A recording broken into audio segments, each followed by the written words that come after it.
洗濯機の残り時間が1分から減らなかった。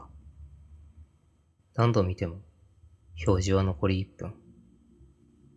中を覗くと洗濯ネットに長い髪が絡んでいた。僕はそんなもの入れてない。停止ボタンを押したら画面が一瞬だけ暗くなった。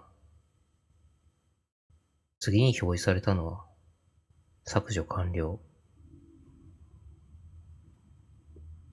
洗濯物は普通に残っていた。